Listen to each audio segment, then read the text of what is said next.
तुम्ही पाहता एबीपी माझा आणि आता थेट गोव्याला जाऊया. भाजपची पत्रकार परिषद सुरू आहे. नितीन गडकरी बोलतायत.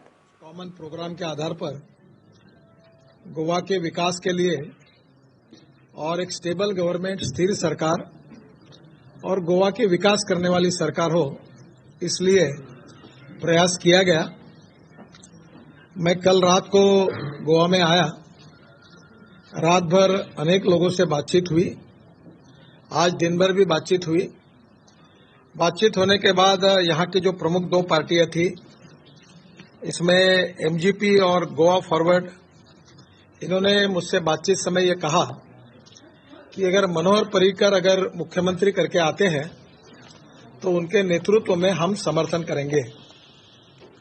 परंतु मनोहर पर्रिकर हमारे केंद्र में डिफेंस मिनिस्टर हैं और स्वाभाविक रूप से हमारे पार्टी का निर्णय भी पार्लियामेंट्री बोर्ड करता है।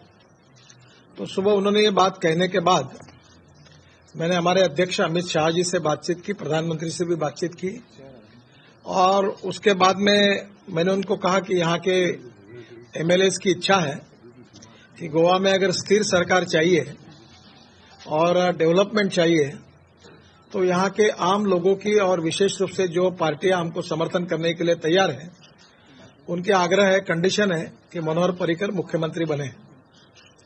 उसके बाद में अध्यक्ष जी ने प्रधानमंत्री जी के साथ और पार्लियामेंट्री बोर्ड के सभी सदस्यों के साथ विचार विनिमय करके मुझे कन्वे किया कि अगर मनोहर पर्रिकर जी अगर मुख्यमंत्री बनते हैं तो पार्लियामेंट्री बोर्ड की ओर से उनके लिए अनुमति है। मनोहर पर्रिकर जी से भी अध्यक्ष जी ने बातचीत की, मैंने भी बातचीत की, क्योंकि उनके नेतृत्व में डिफेंस मिनिस्टर के नाते उन्होंने देश के लिए बहुत अच्छा और बड़ा काम किया है। आपको पता है कि हमारे देश की साख पूरे दुनिया में जिनके कारण बैठी है, उसमें मनोहर पर्रिकर जी का डिफेंस मिनिस्टर के नाते बहुत बड़ा योगदान है और इसलिए दिल्ली में हम सब जो उनके मित्र सभी थे, उनकी इच्छा थी कि उन्होंने दिल्ली में ही रहना चाहिए। पर इस विशेष स्थिति में पर्रिकर जी से चर्चा करने के बाद उन्होंने ये बात कही कि पार्टी जो भी उचित निर्णय करती है पार्टी के हित में वो कार्य करने के लिए मैं तैयार हूं और गोवा के लिए इस समय अगर मेरी जरूरत है तो मैं डिफेंस मिनिस्ट्री छोड़कर भी गोवा में आकर भी काम करने के लिए तैयार हूं। उसके बाद में ये बात मैंने हमारे अध्यक्ष जी को कन्वे की और आज सुबह ही हमारे पार्टी में हमारे विधानमंडल के जो सदस्य थे, उन्होंने पर्रिकर जी के बारे में एक प्रस्ताव भी पास किया और उनके नेतृत्व में आगे जाना चाहिए, इस आशय का प्रस्ताव पास हुआ। पार्टी के अध्यक्ष जी ने और पार्लियामेंट्री बोर्ड ने मुझे उचित निर्णय करने का अधिकार दिया था और जब हमने सभी पार्टियों से और इंडिपेंडेंट से चर्चा की, उसमें विशेष रूप से सुदीन ढवलीकर जी, इनका मैं विशेष रूप से आभार मानूंगा। उनके एमजीपी के 3 सदस्य विजय सरदेसाई, इनको विशेष रूप से धन्यवाद दूंगा कि गोवा के विकास के लिए और उन्होंने बहुत महत्वपूर्ण ये निर्णय किया है और उनके नेतृत्व में 3 एमएलए हैं और इंडिपेंडेंट्स में श्री गोविंद गावड़े और रोहन खाउंटे इन्होंने भी समर्थन किया है।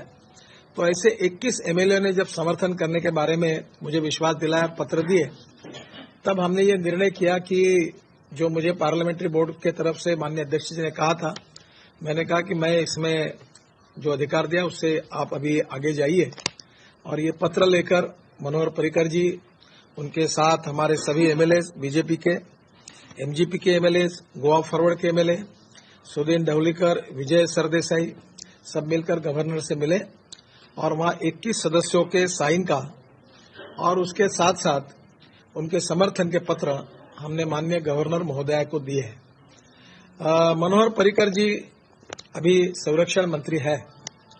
हमारे संविधान के अनुसार गोवा के मुख्यमंत्री पद की शपथ लेने के पहले उनको डिफेंस मिनिस्टर का रिजाइन करना चाहिए और इसलिए रिजाइन करने के शपथ लेने के पहले वो संविधान के अनुसार उसके ऊपर निर्णय करेंगे। अभी तक उन्होंने कोई रिजिग्नेशन दिया नहीं है।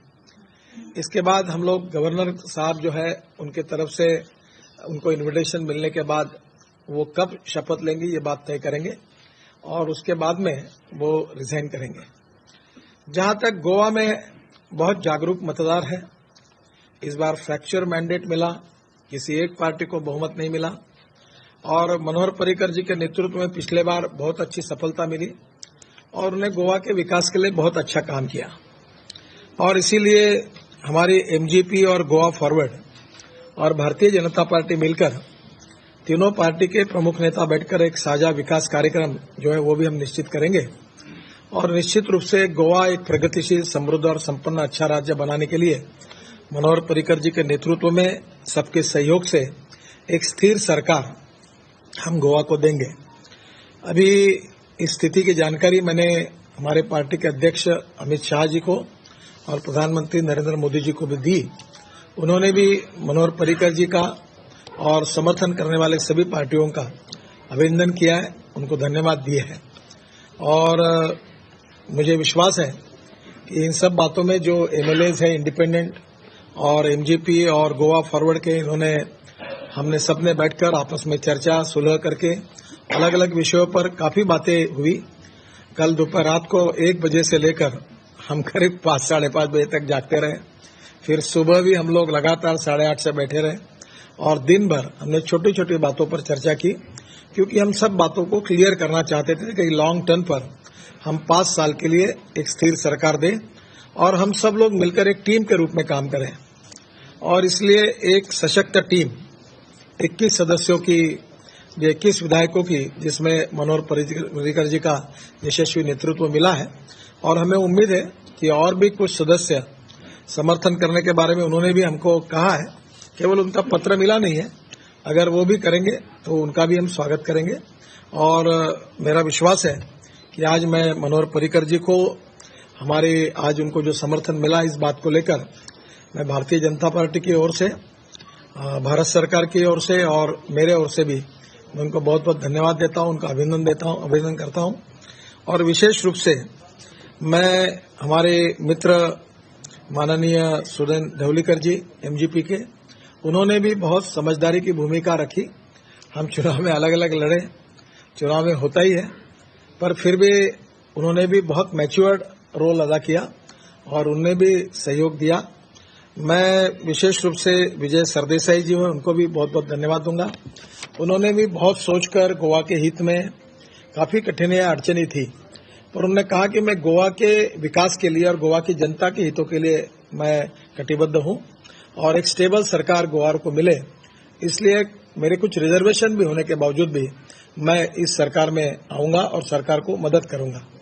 इसलिए पूरी तरह से बाद में इंडिपेंडेंट लोग जो जिनके भी मैंने नाम लिए उन्होंने भी समर्थन किया है। मैं इनको सबको हृदय से बहुत बहुत धन्यवाद देता हूं और उनका अभिनंदन करता हूं। इसके बाद में मनोहर जी और हमारे प्रमुख जो पार्टी के नेता है वो भी अपनी बात कहेंगे और शपथ कब लेना, गवर्नर कब बुलाएंगे, उसके बारे में निर्णय क्या करना, इन सब बातों का अभी निर्णय माननीय मनोहर पर्रिकर जी को लेना है और वो आपको इसके बारे में पूरी जानकारी देंगे। मनोहर पर्रिकर जी।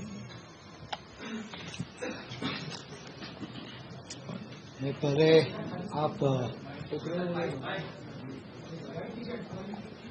which language?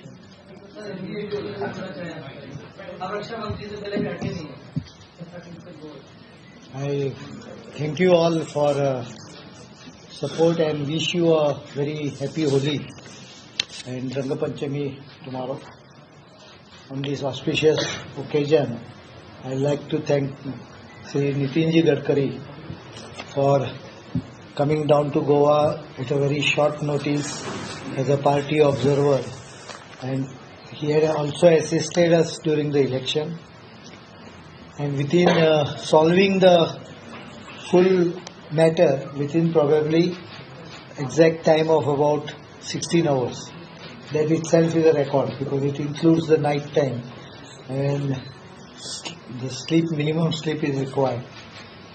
I also thank Surin Davlekar, Mr. Vijay Sardesai, Rohan Khaute and Govind Gaude for their assistance, beside the faith shown by all the 13 BJP MLAs, including our Deputy Chief Minister Francis D'Souza, and all senior BJP office bearers, President, for this trust in me.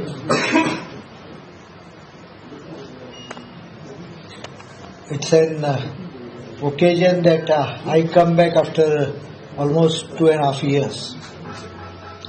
And one thing I can promise to the state and my colleagues, that this is a mandate given by the people. Though we fell short of majority, that together we have completed the magic figure of 21. There are possibly support from 1 or 2 more MLAs. But at this stage we could only get 21 together because traffic jam and other issues were there. So we went to the governor. I'm expecting a call invitation from her.